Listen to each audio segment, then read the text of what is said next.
What's going on, YouTube? We back with another video, another highly requested video that I'm gonna do for y'all.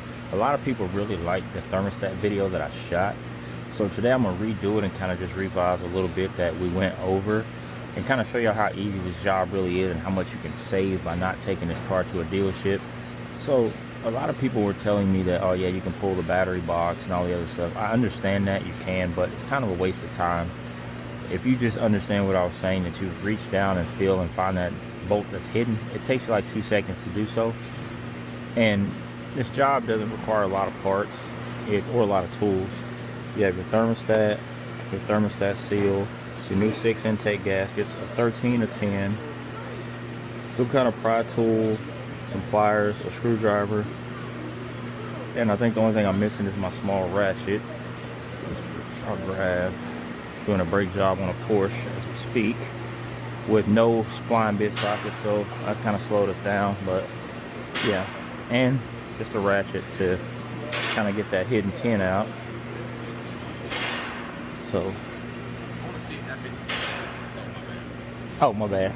But anyway, it kind of like one of those deals where you just kind of work on it and it comes off easy. So let's just get started on it. We're gonna start with the upper intake, then the lower intake, and get down to where we need to be.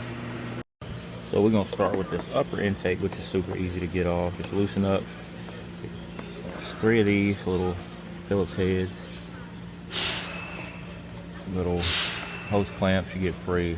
Loosen those up. And we got 2 10mm, one here, there, one here. And then just a quick disconnect here. That's all. And just kind of pull these off. Pull these free. I didn't show, but I did put a drain bucket underneath it.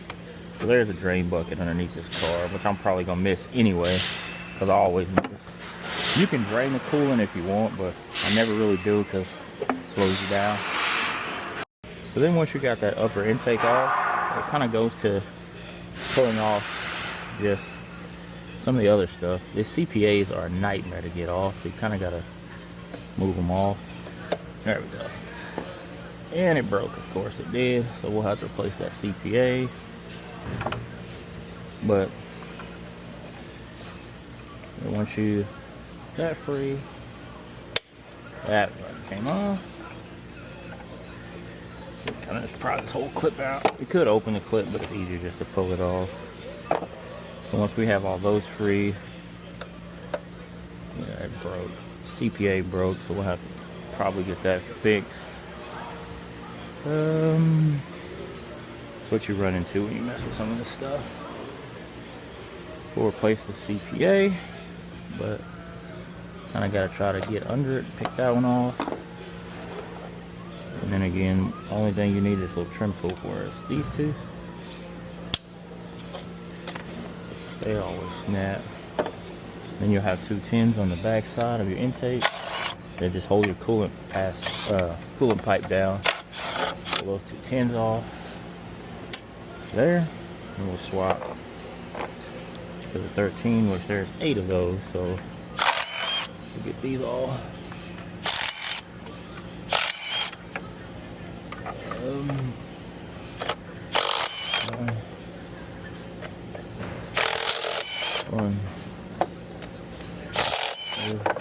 Oh crap. Needless to say, now we gotta fish that out.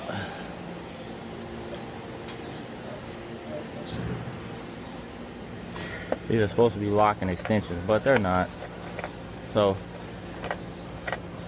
let me find my team.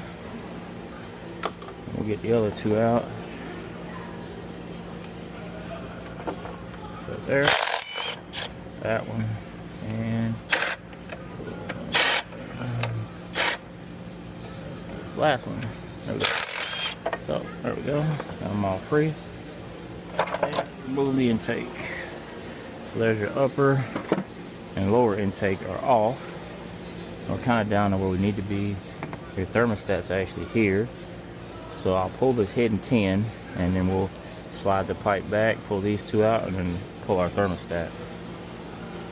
So Now we're trying to get to that 10 that I tell y'all you can't see. Let me grab a flashlight really fast. Which, I'll lay this up here.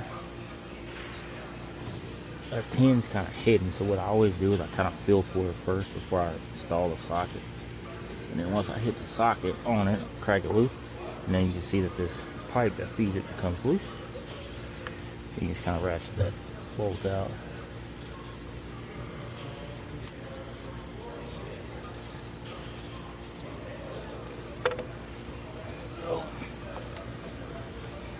So the motor's cold, which makes this process a lot easier to grab that bolt. But like I said, you can go through the process of pulling all the stuff out, like your battery box, ECM, stuff like that, to reach it. But I mean, it's kind of pointless and it takes a lot of time. If you want to just be able to see that, where you can lean over and see it, you can do it that way, but it's not really necessary. Especially if you're trying to work really efficiently and get things done in a timely manner. It's just not one of those things that really work out. So then you got your two crossover pipe 10s here and here that come out.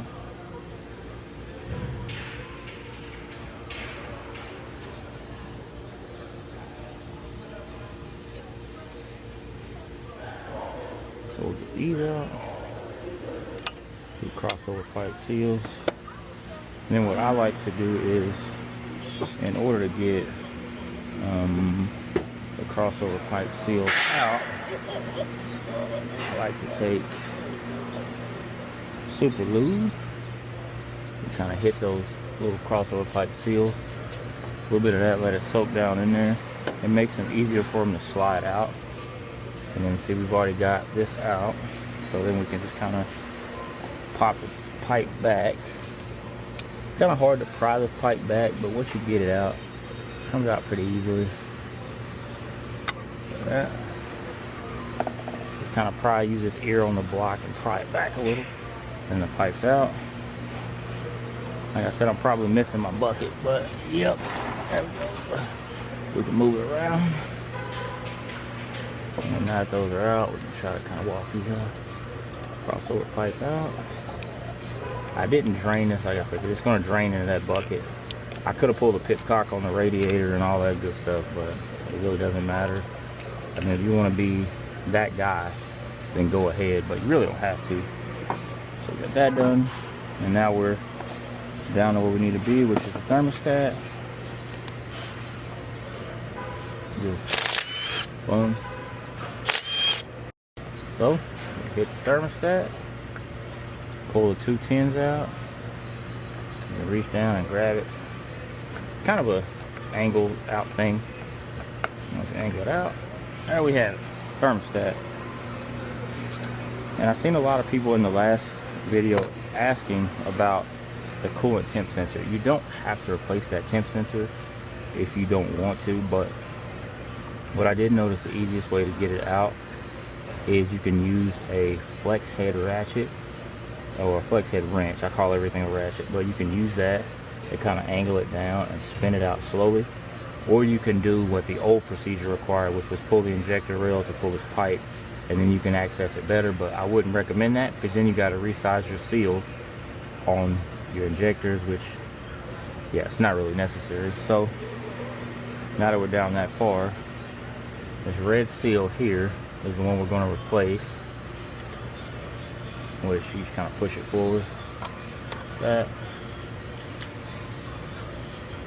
pull it off, and then swap it with the new one.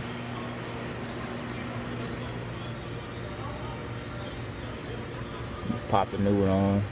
You can put super lube or whatever you want on that when you stick it back in, but you really don't have to. You kind of can just pull it together with the thermostat. And the easiest way I've noticed to get these back in is pull the bolts out, and then you can just kind of walk it down. Move that out of the way, and then there it is. Put it down, and you can put the bolts back in it. And we'll get it all buttoned back up. Show y'all what it looks like in the end. So now we got everything back together. I went ahead and put the intake back on, everything like that. Swapped out the gasket on the intake and plugged everything back in.